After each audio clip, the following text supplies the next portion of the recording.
clairvoyance of being press is limited, and so we rely on press releases. I think the first thing to do is have an acknowledgement of the Call of Duty World War II, or I'm going to guess World at War II. I've been going, this is probably going to be World at War II, because it's about time to do it, and with the popularity of Battlefield 1 going backwards rather than forwards in time, seems to be the right move. But all of the big announcements aren't until the 26th, aka tomorrow.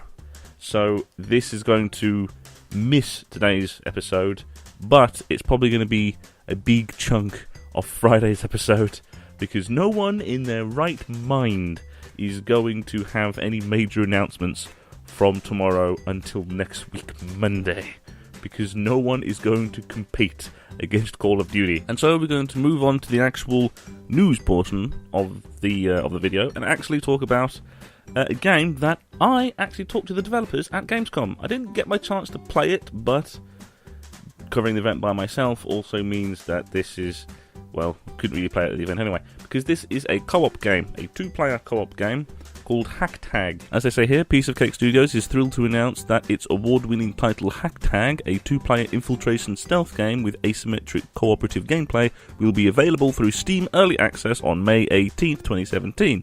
Additionally, Piece of Cake is planning a closed beta scheduled for Thursday, May 11th, to give fans a free preview of the early access version. The gameplay itself is split between two people, one person taking the person of the actual infiltration and the other person taking the position of hacking. The person who's hacking goes through the cablings and through the wires, through the walls, deactivating doors, closing down cameras, setting off noises and various things to distract guards, when the person who's infiltrating is actually ninjaing about the place, actually nicking the stuff. It is actually a very fascinating game. It actually seems like a very, very fun two-player experience. So, if you're interested in a two-player co-op game, there is Hacktag coming out on May 18th on Early Access.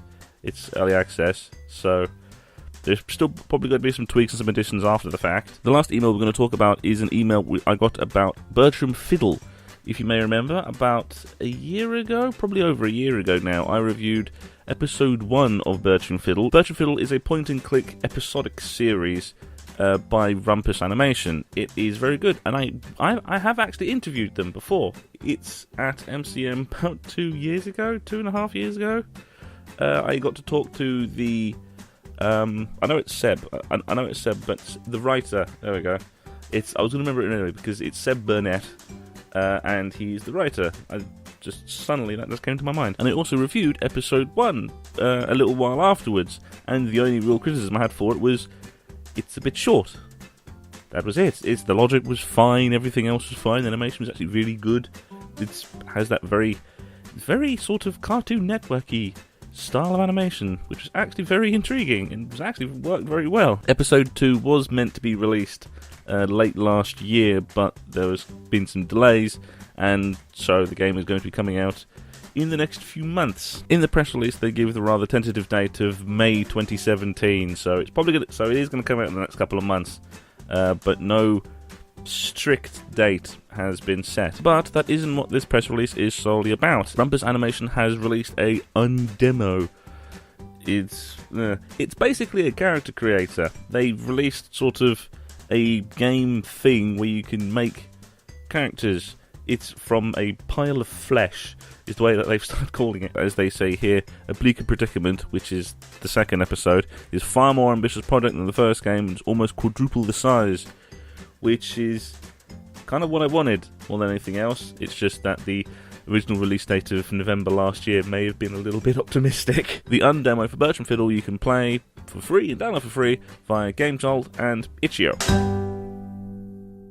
And from here we go on to the releases and other bits of information released through Games Press. And there's pretty much only one release that is really worth talking about. There's a lot of other stuff that's coming out, like things like Sniper Ghost Warrior 3 is out today and things like that. So the one release we're going to talk about is the Dawn of Andromeda. It is a very fascinating strategy game, and it has been on Steam Early Access for quite a while, but it is going to have its full proper release on May 4th. As Mike Dominiquez, the lead developer at Grey Wolf, the developer of the game, says in the release, after much time spent gathering player feedback and suggestions from the early access phase, we are extremely excited to put the final touches on Dawn of Andromeda. We are truly confident that fans from all over the world will be able to fully immerse themselves in this galactic world we have worked so hard to create. As they say here, Dawn of Andromeda is a real-time 4X space game allowing players to take the reins of one of many civilizations and guide it through the myriad of dangers hiding in the galaxy.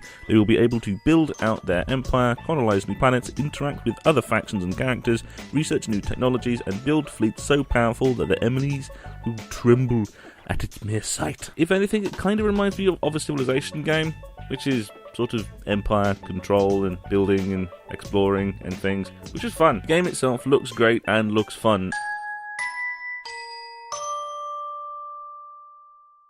And with that sole release, it is time to start the end of this episode by giving the Chart Track All Formats weekly charts for the UK. Again, graciously supplied by UKIE Limited. Grand scheme wise, not that much has changed. FIFA has shot up from number 5 to number 2, showing why FIFA is so popular, or how FIFA ends up getting all the awards that it does and the much press that it does, even though places like America barely buy it. Europe buys the shit out of it. But one fascinating thing is the fact that Tom Clancy's Rainbow Six Siege has returned to the charts at number 17. That is because an update has come out on the 19th. So players have been returning to that for the most recent update. Whether that will stay in the charts for long depends on how many people stay for the update. Apart from that, it's just a lot of changing of places. Probably with the biggest one being Ukulele going from 6 to 15 in the space of a week. Yeah, I think most of the critics may have actually been right about that. And as it is the beginning of the week, here are the games that are going to be released this week. We have Dollar Forever Bundle for PC, Torbrella 2D for Android and iOS, Dragon Quest Heroes 2 for PC, 1001 Ultimate Mahjong for Android, Artbreak for Android and iOS, Cartel Battles for Android and iOS, Family Guy, another frickin' mobile game, this time a puzzle matching one, for Android and iOS, Immortal Redneck for PC, Outlast 2 for PC, PS4 and Xbox One Online, Pinstripe for Linux, Mac and PC, Gitlit for iOS, Sniper Ghost Warrior 3 for PC, PS4 and Xbox One, Starfighter Origins for PC, The Dear God for PS4 and PS Vita, The Last Journey for PC, The Sexy Brutale Full House Edition for PS4, Zeros for PS4, Dragon Quest Heroes 2 for PS4, and there's a long one, The Zombies Adventure for the Perverted Age of Enlightenment with a pinch of Woodpunk for PC Online, Expeditions Viking for PC, Warhammer 40k Dawn of War 3 for PC, Constructor for PC, PS4 and Xbox One, Mario Kart 8 Deluxe for the Nintendo Switch, One Dog Story for Linux, Mac and PC, Puyo Puyo Tetris for Nintendo Switch, Valhalla Hills Definitive Edition for PS4 and Xbox One, Viking Rage for PC, and Viking Kings and Heroes for PC, PS4 and Xbox One. As it is coming to the end of the month, there is an additional part of the list that goes into April 2017, but I've decided to just not do those now, because it makes the list way too long. And so that brings this episode to a close. And so if you enjoyed the episode or found things informative, then please consider subscribing and sharing the video around. And I will see you on Friday for the next Press Rush.